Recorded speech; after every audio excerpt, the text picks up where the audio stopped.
A widowed cowboy stood at the edge of his burned-out ranch, staring at the charred remains of everything he'd built with his bare hands. The woman who approached him through the smoke-stained morning mist looked like she hadn't eaten in days, her dress patched with scraps of different fabric, her shoes held together with string and stubborn hope. She had no business offering advice to a man who'd lost everything, but sometimes the most broken people see the clearest path forward. What happened next would change both their lives forever, but not in the way either of them expected. The Montana Territory stretched endlessly in every direction, a canvas of rolling hills and stubborn grass that refused to surrender to the harsh winters. It was 1882, and the land still held secrets, still demanded blood and sweat from anyone foolish enough to call it home. This was a place where dreams came to die, where the wind carried the whispers of those who'd tried and failed before. But it was also a place where the most unlikely redemption stories began. Thomas Garrett had been standing in the same spot for 3 hours, watching the last wisps of smoke rise from what used to be his barn. The fire had taken everything: his livestock, his tools, his grain stores, even the old leather saddle his father had given him before heading west 20 years ago. The flames had been merciless, consuming not just wood and hay, but the future he'd planned with careful precision. His wife Sarah had been gone 2 winters now, claimed by the fever that swept through the territory like a thief in the night. The ranch had been their dream, their shared vision of something permanent in a world that seemed determined to keep moving. Without her, the daily routine had become a ritual of remembrance, each chore a prayer to her memory. Now even that was gone. The woman approached slowly, her footsteps careful on the uneven ground. She moved like someone who understood that sudden movements could shatter whatever fragile piece a person had managed to construct. Her hair was pulled back in a simple braid, streaked with premature grey that spoke of hardships endured without complaint. She carried herself with the quiet dignity of someone who'd learned to find strength in the smallest victories.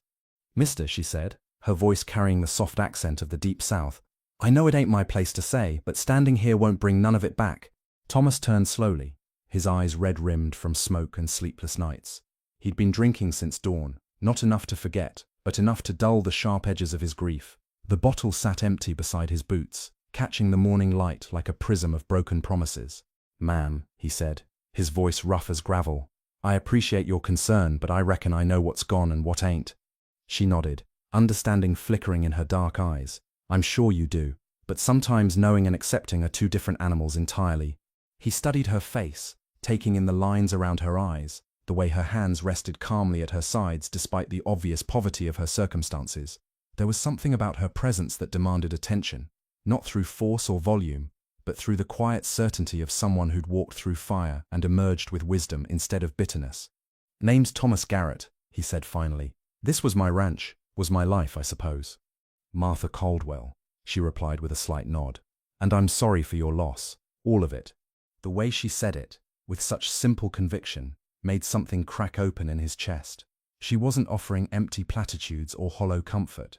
She was acknowledging the full weight of what he'd lost, giving it the respect it deserved. "You passing through?" he asked, though he already suspected the answer. "Was," she said, "but my wagon broke down about 2 miles back, lost a wheel on the rocky stretch near Devil's Canyon. My horse took off when a rattler spooked him, and I ain't seen him since." Thomas felt a flicker of something he hadn't experienced in months. Responsibility, purpose, the instinct to help someone in need, even when he could barely help himself. "You walking then?" "I ain't been walking since yesterday morning." She glanced at the smoking ruins behind him, saw the smoke from the ridge, thought maybe someone might have food to spare, or at least directions to the nearest town. The irony wasn't lost on him. She'd come seeking help from a man who had nothing left to give. But something in her manner, the way she stood without apology or shame, despite her obvious circumstances, stirred something in him that he'd thought the fire had consumed. "Nearest town is Willow Creek," he said, "about 15 miles northeast. Hard walking, especially for someone who ain't eaten recently." She smiled then, expression that transformed her entire face. "I've done harder things than walk 15 miles, Mr. Garrett, but I thank you for the direction." She turned to go, but Thomas found himself speaking before his mind could catch up with his mouth. "Wait." She paused, looking back over her shoulder. "I got coffee," he said. "Pot's still warm from this morning, and there's some jerky in my saddlebags. Ain't much, but it's something." Martha studied his face for a long moment, as if weighing whether accepting his offer would somehow diminish them both. Finally she nodded. "That's kindness I won't forget, Mr. Garrett." They walked toward the small cabin that had somehow survived the fire, its log walls scarred but standing. Thomas had built it with his own hands, cutting each log, fitting each stone in the foundation. It was modest, functional, designed for two people who valued substance over style. Inside, the space felt hollow without Sarah's presence. Her sewing basket still sat beside the window. Her apron still hung on the hook by the door. Thomas had left everything exactly as she'd arranged it, unable to bear the thought of changing anything that might hold her memory. Martha didn't comment on the obvious signs of a woman's touch, didn't ask about the second chair at the table or the delicate curtains that framed the windows. She simply accepted his offer of coffee with the same quiet grace she'd shown outside. "This is good coffee," she said after the first sip. "Been a while since I've had any this strong." "Sarah always said I made it too strong," Thomas replied, then stopped abruptly. He hadn't spoken her name aloud in months. "Sarah was your wife," Martha said gently. It wasn't a question. He nodded, not trusting his voice. "She had good taste in men," Martha continued. "Takes a special kind of person to offer coffee to a stranger when they're standing in the ashes of their own dreams." Thomas felt that crack in his chest widened slightly. "Dreams," he repeated. "Funny word for it. Feels more like foolishness now." Martha set down her cup and looked at him directly. "Mr. Garrett, can I tell you something?" He gestured for her to continue. "I've been walking this territory for 3 weeks now. Left everything I owned back in Kansas when my husband died and the bank took our farm. I've slept under bridges, eaten berries when I could find them, and asked for help from more people than I care to count." She paused, her eyes never leaving his. "Most folks look at me and see a burden, someone to be pitied or avoided, but you looked at me and saw a person who needed help." Thomas shifted uncomfortably. "Ain't nothing special about that." "Isn't it?" Martha asked. "When's the last time someone showed you that kind of consideration?" The question hit him like a physical blow. He couldn't remember. Since Sarah's death, he'd been so focused on keeping the ranch running, on maintaining the routine that kept his grief at bay, that he'd barely spoken to another human being. The neighboring ranchers had offered help initially, but his stubborn pride had driven them away. He'd convinced himself he needed to carry the burden alone. "I don't know," he admitted. "That's what I thought." Martha reached across the table and briefly touched his hand.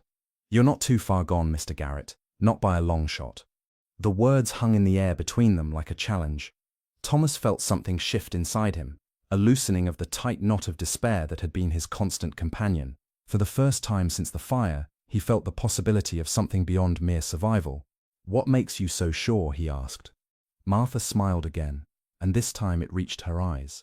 "Because you're still here, still standing, still offering coffee to strangers. That tells me everything I need to know about the kind of man you are." Outside, the wind picked up, rattling the windows and sending the remaining smoke from the barn swirling across the yard. The sound reminded Thomas of all he'd lost, but for the first time, it also reminded him of all he might still have to gain. "Where were you headed?" he asked. "Before your wagon broke down, I mean." "Oregon Territory," Martha replied. "Got a sister there who says there's work for anyone willing to do it. Figured I'd try my luck starting over." Thomas nodded slowly. Starting over. The concept had seemed impossible just hours ago. But sitting across from this woman who'd lost everything and still found reasons to smile, it began to feel like something more than just a dream. "Long way to Oregon," he said. "Yes, it is." Martha finished her coffee and stood. "But I reckon every journey starts with a single step, and I've already taken quite a few of those." She moved toward the door, but Thomas found himself reluctant to let her go. Her presence had awakened something in him, a reminder of what it felt like to share space with another human being, to feel connected to something beyond his own grief. "Mrs. Caldwell," he said as she reached for the door handle. "It's Miss," she corrected gently. "Never had the chance to be a Mrs." The admission surprised him. She carried herself with such quiet authority that he'd assumed she'd been married, had built a life with someone before circumstances forced her onto the road. "Miss Caldwell," he continued, "that 15 miles to Willow Creek. It's rough country, not safe for a woman traveling alone." She turned back to face him, one eyebrow raised slightly. "Are you offering to escort me, Mr. Garrett?" The question caught him off guard. Was he? The thought hadn't fully formed in his mind, but as soon as she spoke it aloud, he realized that yes, he was. "I might be," he said slowly. "Got nothing keeping me here anymore." Martha studied his face with the intensity of someone who'd learned to read the truth behind words. The offer hung between them like morning mist, fragile and uncertain. She'd been walking alone for so long that the prospect of companionship felt both thrilling and terrifying. "Mr. Garrett," she said carefully, "I appreciate the kindness, but I won't be anyone's burden. I've made it this far on my own, and I can make it the rest of the way. Thomas stood slowly, his joints protesting after hours of standing in the same position. Didn't say you were a burden, said the country was dangerous. There's a difference. Something in his tone made her pause. It wasn't pity she heard, or the condescending concern of a man who thought women were helpless creatures. It was the practical assessment of someone who knew the territory, who understood its hidden dangers. What kind of dangerous, she asked. Bandits, mostly. Group of them been working the road between here and Willow Creek for the past month. They got a taste for robbing travelers, especially those who look like they might be carrying something valuable. He gestured toward her patched dress. They ain't particular about who they rob, but they're especially fond of folks traveling alone. Martha felt a chill that had nothing to do with the morning air. She'd heard rumors in the last town, whispers about missing travelers and abandoned wagons found stripped bare. She'd hoped they were just stories, the kind of tales that grew larger with each telling. You seen them, she asked. Tracks mostly, but Sheriff Morrison in Willow Creek sent word last week. 3 men, well armed, operating out of the old mining camp near Copper Falls. They know the country better than most, and they ain't shy about using their guns. The weight of this information settled on Martha's shoulders like a heavy cloak. 15 miles had seemed manageable when it was just distance and weather to contend with. Adding armed men to the equation changed everything. So what are you proposing? She asked. Thomas moved to the window, looking out at the charred remains of his dreams. I got a horse, strong enough to carry 2 people, at least partway. We could make better time together, and there's safety in numbers. And what do you get out of it? The question seemed to surprise him. He turned back to face her, his expression thoughtful. Honest answer. I don't know. Maybe just the chance to do something useful, instead of standing here feeling sorry for myself. Martha appreciated the honesty. Too many men would have dressed up their motivations in noble language, made themselves sound like heroes rescuing damsels in distress. Thomas was offering something simpler and more genuine, mutual benefit between 2 people who'd found themselves in difficult circumstances. I don't have money to pay you, she said. Didn't ask for any. And when we reach Willow Creek, then we part ways, Thomas said simply. You continue on to Oregon, and I figure out what comes next. The uncertainty in his voice touched something deep in Martha's chest. She recognized the look in his eyes, the expression of someone standing at the edge of a cliff, unsure whether to jump or step back. She'd worn that same expression when she'd left Kansas, when she'd made the decision to walk away from everything familiar and strike out into the unknown. All right, she said finally, but I pull my own weight. I can cook, I can tend to injuries, and I've got a good eye for trouble. I won't be dead weight on your horse. Thomas nodded, something like relief flickering across his features. Fair enough. We'll leave at first light tomorrow. That'll give us time to prepare, and it's safer to travel in daylight anyway. Where will I sleep tonight? The question hung in the air with unexpected weight. Thomas glanced around the cabin, suddenly aware of how small it was, how intimate the space felt with another person in it. He'd grown accustomed to the hollow silence, to the way his footsteps echoed in the emptiness. Adding another presence changed everything. There's a bed in the loft, he said. Sarah used to. It's clean, hasn't been used since she passed. Martha heard the catch in his voice when he mentioned his wife, saw the way his hands tightened slightly at his sides. She understood grief, knew how it could ambush a person at the most unexpected moments. I'm grateful for the shelter, she said gently, and I'm sorry about your wife. Losing someone you love, it changes the shape of everything. Thomas looked at her sharply. You speak like you know. I do.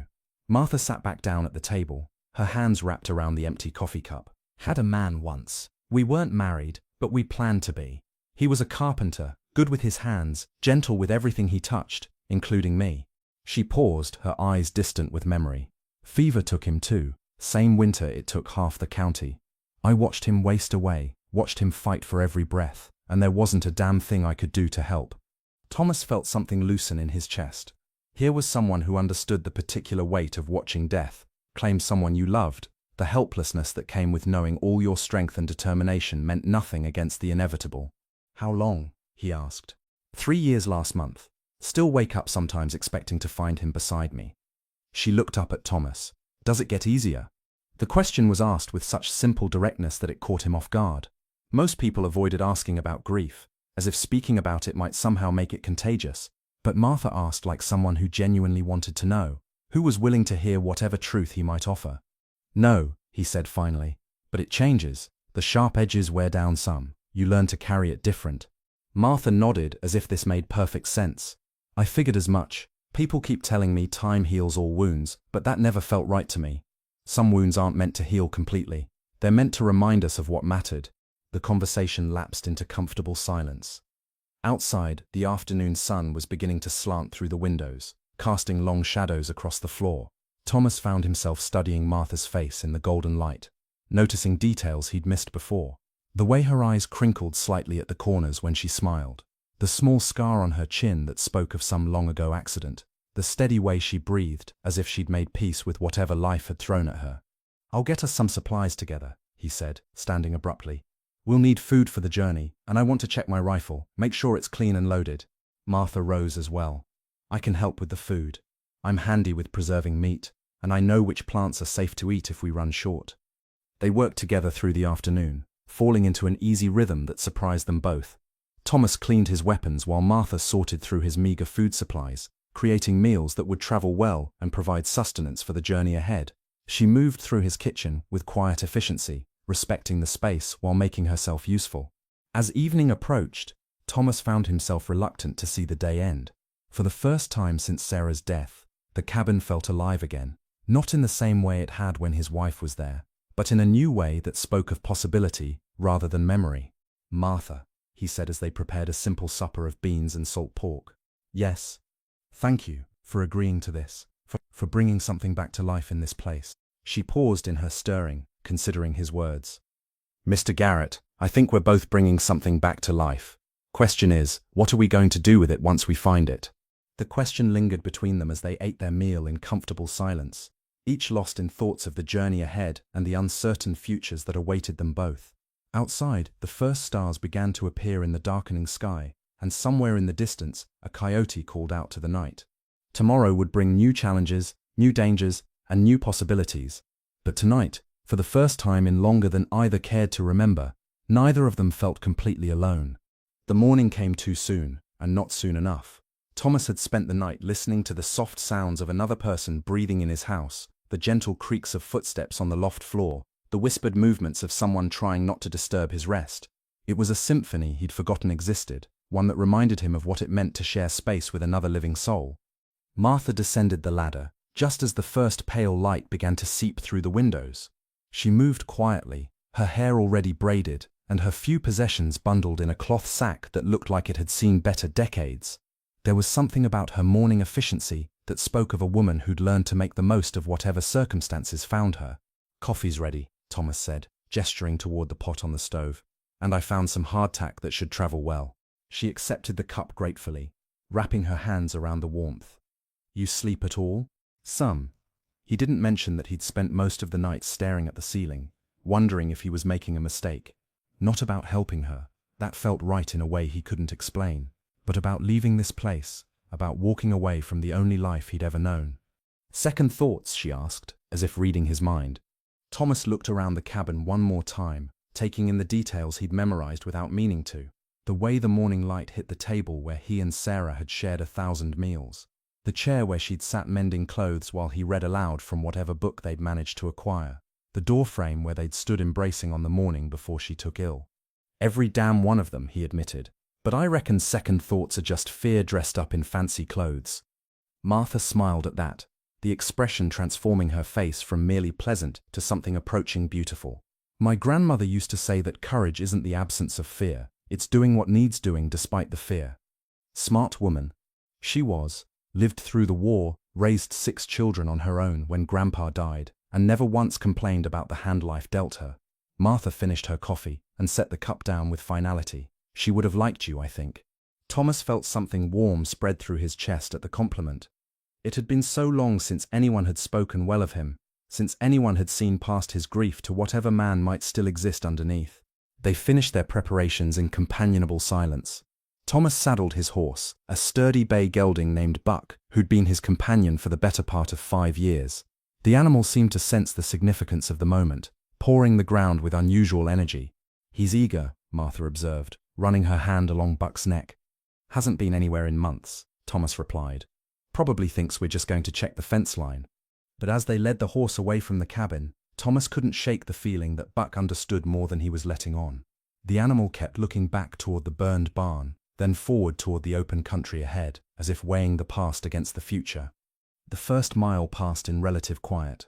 Martha walked beside the horse while Thomas rode, both of them adjusting to the rhythm of travel after months of staying in one place. The morning air was crisp, carrying the scent of sage and distant snow from the mountains. It was the kind of day that made a person believe in possibilities. "Tell me about Oregon," Thomas said as they crested a small hill. "Your sister, I mean." Martha's expression softened. "Rebecca. She's 3 years younger than me, but twice as brave. Married a man who had dreams of starting a timber business out west. They left Kansas right after the war, when everyone was talking about new opportunities in the territories." "You miss her?" "Every day. We wrote letters for a while, but mail service out here is unpredictable at best. Last I heard, they'd settled near a town called Portland. She said there was work for anyone willing to do it, and plenty of land for those who wanted to make a fresh start." Thomas nodded, understanding the appeal. The idea of starting over, of building something new from nothing, had been what drew him and Sarah to Montana in the first place. But that was before he'd learned how quickly dreams could turn to ash. "What kind of work?" he asked. "Anything that needs doing, cooking, cleaning, tending to children." Rebecca said there are more opportunities for women out there than back east. Less concern about what's proper and more focus on what's practical. There was something in her voice, a note of longing, that made Thomas glance down at her. "You sound like you're looking forward to it." "I am, but I'm also scared." Martha kicked at a loose stone in the path. "It's been so long since I've had a real home, a place where I belonged. Sometimes I wonder if I've forgotten how to be part of something bigger than just surviving." Thomas understood that fear intimately. Since Sarah's death, he'd existed in a kind of limbo, going through the motions of living without really participating in life. The idea of connecting with other people, of building relationships that might matter, felt both necessary and terrifying. "Maybe that's something you learn by doing," he said, "like riding a horse. You don't remember how until you're back in the saddle." Martha looked up at him with something like surprise. That's surprisingly wise for a man who's spent the last 2 years talking to cows. Thomas laughed, the sound rusty from disuse. "The cows are good listeners. They don't interrupt and they don't judge." Unlike people, he agreed. They were approaching a narrow pass between 2 rocky outcroppings when Thomas held up his hand for silence. Something had caught his attention, a sound that didn't belong to the natural rhythm of the country. He dismounted quickly, motioning for Martha to move behind the horse. "What is it?" she whispered. "Riders, coming up the back trail." Thomas pulled his rifle from its scabbard, checking the action with practiced efficiency. "Could be nothing, but I'd rather be ready." The sound grew clearer as they waited, the steady clip-clop of multiple horses moving at a deliberate pace. Thomas counted 3 distinct sets of hoofbeats, which matched the description Sheriff Morrison had given him of the bandits operating in the area. "Can we go around?" Martha asked. Thomas studied the terrain, weighing their options.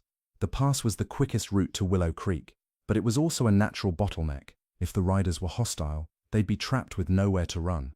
On the other hand, detouring around the rocky ground would add hours to their journey and put them on more exposed ground. "Not without losing half the day," he said, "and there's no guarantee we won't run into them anyway." The riders appeared around the bend, 3 men on horseback moving with the casual confidence of people who owned whatever territory they happened to be crossing.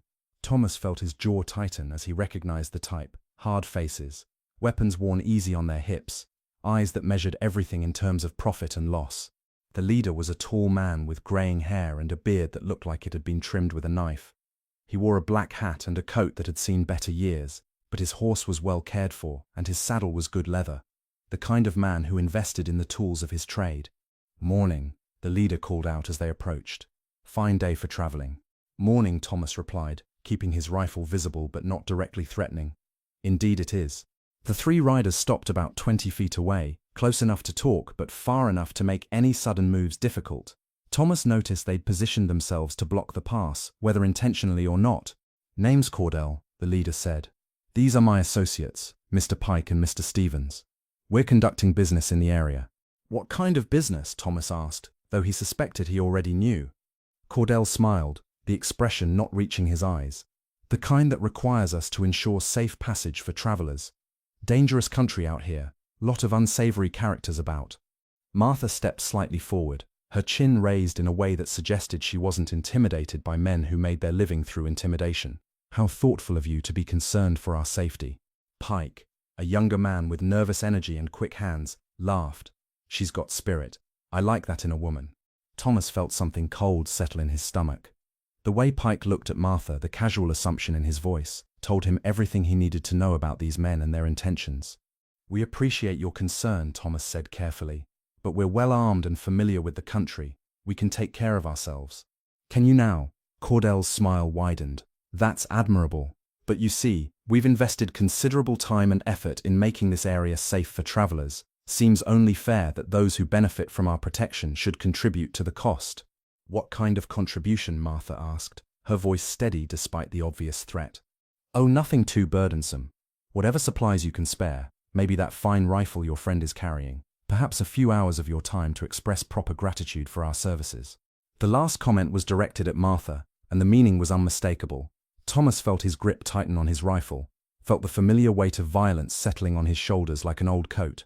I'm afraid we can't spare anything, he said. We're traveling light as it is. Cordell's expression hardened. That's unfortunate. You see, we're not really asking, we're informing you of the tax required to use this road. Stevens, who had remained silent until now, spoke up. Boss, maybe we should just take what we need and be done with it. Sun's getting high and we got other business to attend to. Patience, Mr. Stevens. Our new friends here are still deciding whether they want to be cooperative. Thomas could feel the situation spiraling toward violence. These men had done this before, had refined their approach to extract maximum profit with minimum risk. They were confident, professional, and completely without conscience. But they'd made one crucial mistake. They'd assumed that Thomas was just another traveler, someone who would hand over his possessions to avoid trouble. They hadn't considered that he might be someone who'd already lost everything that mattered, someone who no longer had anything left to lose. Martha, he said quietly, never taking his eyes off Cordell, when I give the word, get behind that boulder. Thomas, no, there are 3 of them. I know, but there's only 1 of me, and I've got nothing left to lose. Cordell laughed. Listen to your woman, friend. She's got more sense than you do. The casual dismissal, the assumption that Martha was his property to be bartered or taken, was the final straw. Thomas felt something break loose inside him, something that had been building pressure since the moment he'd stood watching his dreams burn to ash. She's not my woman, he said, his voice carrying the flat certainty of a man who'd made his decision. She's not anyone's woman. She's a person who deserves to travel this road without being threatened by pieces of human waste like you. The insult hung in the air like smoke from a gun barrel. Cordell's smile disappeared, replaced by something cold and calculating. That's unfortunate, he said. Mr. Pike, I believe this gentleman needs a lesson in proper manners. Pike reached for his gun, but Thomas was already moving. The rifle came up smooth and fast, muscle memory taking over where conscious thought might have hesitated. The shot echoed off the rocky walls like thunder, and Pike tumbled from his saddle with a cry of pain and surprise. Stevens cursed and went for his own weapon. But Martha had already moved. She'd picked up a rock the size of a man's fist and threw it with deadly accuracy, catching Stevens in the temple just as his gun cleared leather. He swayed in the saddle, dazed and bleeding. Cordell found himself facing a man with a rifle and a woman who'd just proved she wasn't helpless. The odds had shifted dramatically in a matter of seconds. Drop your gun, Thomas said, his voice carrying the authority of someone who'd already proven he was willing to use his weapon. Do it now. Cordell hesitated, clearly weighing his options. Pike was on the ground, clutching his shoulder and moaning. Stevens was still conscious but barely, blood streaming down his face. The easy prey had turned into something altogether more dangerous. You're making a mistake, Cordell said, but his hand moved slowly toward his gun belt. The mistake was yours, Thomas replied. You assumed we were victims. You were wrong. Cordell's gun hit the ground with a metallic clatter. Thomas kept his rifle trained on the man while Martha moved to collect the weapons from the other 2 bandits. Now what? Cordell asked, his voice tight with suppressed rage. Thomas considered the question. These men had been terrorizing travelers for months, robbing and possibly killing innocent people. Justice demanded that they be turned over to the proper authorities, but they were still 15 miles from Willow Creek, and transporting 3 prisoners would be difficult and dangerous. Now you're going to listen very carefully, Thomas said. You're going to get your friends back on their horses, and you're going to ride out of here. If I ever see you in this territory again, if I hear about you bothering travelers, I'll hunt you down and finish what we started here.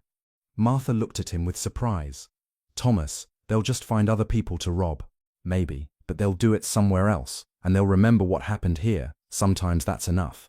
Cordell helped Pike to his feet, the younger man still bleeding from the bullet wound in his shoulder.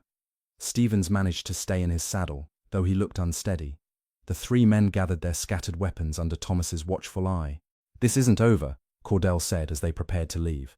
"Yes, it is," Thomas replied. "It's over because you're going to make it over. Because you understand that continuing this behavior will get you killed." The three men rode away slowly. Pike slumped over his horse's neck, Stevens swaying dangerously. Thomas kept his rifle ready until they disappeared around the bend, then finally allowed himself to relax. Martha was staring at him with an expression he couldn't quite read. "You let them go." "I did. They might come back." "They might. But they won't come back here. And they won't come back today. That's enough for now." She studied his face, looking for something she wasn't sure she'd find. "You could have killed them, all of them." "I could have. But killing them wouldn't have brought back my ranch, or your wagon, or anyone else they might have hurt. It would have just made me a killer." Martha nodded slowly, understanding something about the man beside her that she hadn't seen before. He wasn't just grieving and lost. He was someone who'd held on to his principles even when life had stripped away everything else. "We should keep moving," she said, "in case they change their minds." Thomas agreed, and they continued down the trail toward Willow Creek. But something had changed between them during the confrontation. They'd faced danger together, had protected each other without hesitation. The careful politeness of strangers had been replaced by something deeper, more substantial. "Martha," Thomas said as they walked. "Yes? Thank you, for the rock, for not running when things got ugly." She smiled. "Thank you for not letting them take what wasn't theirs to take." They traveled in comfortable silence for a while, each lost in their own thoughts about what had just happened and what it might mean for the journey ahead. The sun climbed higher, the day grew warmer, and the distance to Willow Creek grew shorter with each step. But neither of them was thinking about the town anymore. They were thinking about the fact that they'd stood together when it mattered, that they'd protected each other without question or hesitation. They were thinking about what that might mean for two people who'd both forgotten what it felt like to have someone care whether they lived or died. The road to Willow Creek stretched ahead of them, but it no longer felt like a journey towards separation. It felt like the beginning of something neither of them had dared to hope for. The afternoon sun was beginning its slow descent toward the horizon when they finally saw the smoke rising from Willow Creek's chimneys. The town spread before them like a promise kept, modest but substantial, with wooden buildings lining a main street that had seen enough traffic to wear deep ruts in the dirt. It wasn't much, but after the events of the morning, it looked like civilization itself. Thomas felt Buck's pace quicken beneath him, the horse sensing the nearness of hay and grain and rest. Martha had been walking for the better part of 6 hours, but her step remained steady, her back straight. She possessed the kind of endurance that came from necessity, the ability to keep moving long after comfort had become a memory. "There's the hotel," Thomas said, pointing toward a 2-story building with a painted sign that proclaimed it the Willow Creek Inn. "And the sheriff's office is just down the street." Martha nodded, but her expression had grown thoughtful as they approached the town's edge. The reality of their situation was settling in, now that their destination was within reach. They'd traveled together through necessity, protected each other through instinct, but what came next remained unspoken between them. "Thomas," she said as they reached the first buildings. "Yes?" "What you did back there, standing up to those men, that took more than just courage." He looked down at her, surprised by the seriousness in her voice. Seemed like the only choice to make. "Was it?" Martha stopped walking, forcing him to rein in Buck. "Because I've known plenty of men who would have made different choices, who would have handed over whatever those bandits wanted, rather than risk their lives for someone they barely knew." Thomas dismounted, suddenly uncomfortable with looking down at her from horseback. The distance felt wrong now, too formal for whatever was happening between them. "Maybe I'm just too stubborn to know when I'm beaten," he said. Martha stepped closer, close enough that he could see the flecks of gold in her brown eyes, close enough to catch the scent of sage and sunshine that clung to her hair. "Or maybe you're the kind of man who remembers what it means to do right by people, even when the world's given you every reason to stop caring." The words hit him with unexpected force.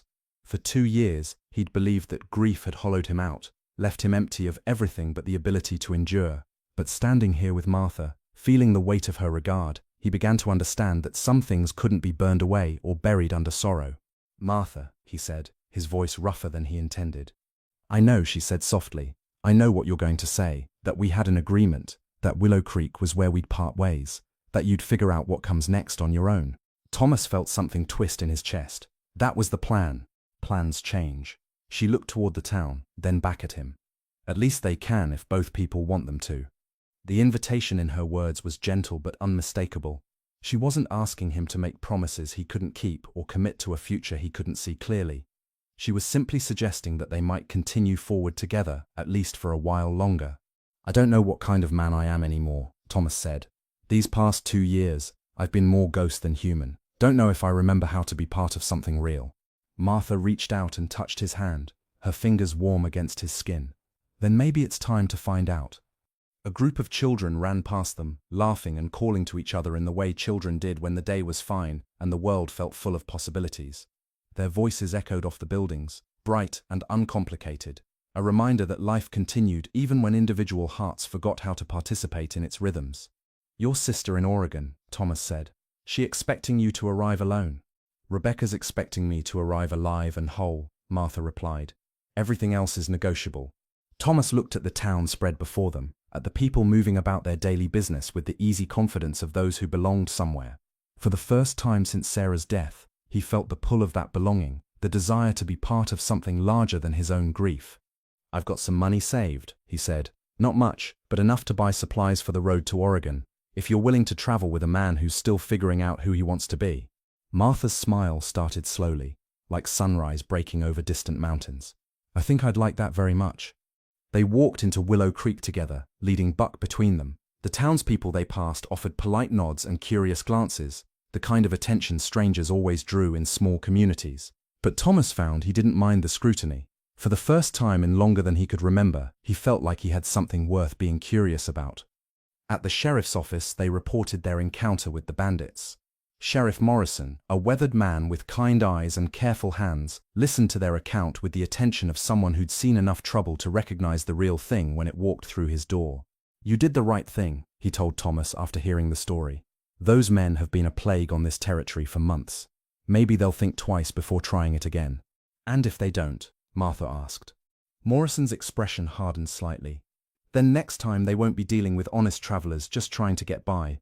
They'll be dealing with me and a posse of men who've had enough of their particular brand of business." They spent the night at the Willow Creek Inn, in separate rooms but connected by the knowledge that everything between them had changed.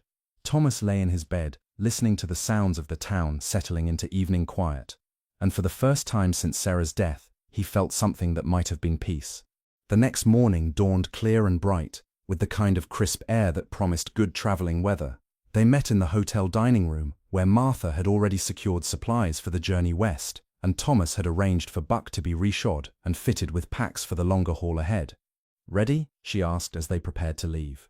Thomas looked back toward the east, toward the territory that held the ashes of his old life. Then he looked west, toward Oregon and whatever future might be waiting there. "I'm ready," he said.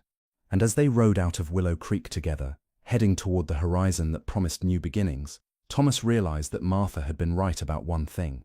He wasn't too far gone. He was just far enough gone to understand the value of what he'd found, and close enough to hope to know that some endings were really just the first chapter of something better. The road to Oregon stretched ahead of them, long and uncertain, but no longer lonely. They rode together toward whatever came next, two people who'd learned that sometimes the most broken souls could offer each other exactly what they needed to heal. If this story touched something deep in your heart, if it reminded you that even in our darkest moments we're not too far gone for redemption, then you've found your home. Subscribe to Wild West Love Stories for more tales of second chances, unexpected grace, and love that blooms in the most unlikely places. Hit that bell so you never miss the next journey of hope across the frontier. Until then, remember that sometimes the most beautiful beginnings rise from the ashes of what we thought was the end.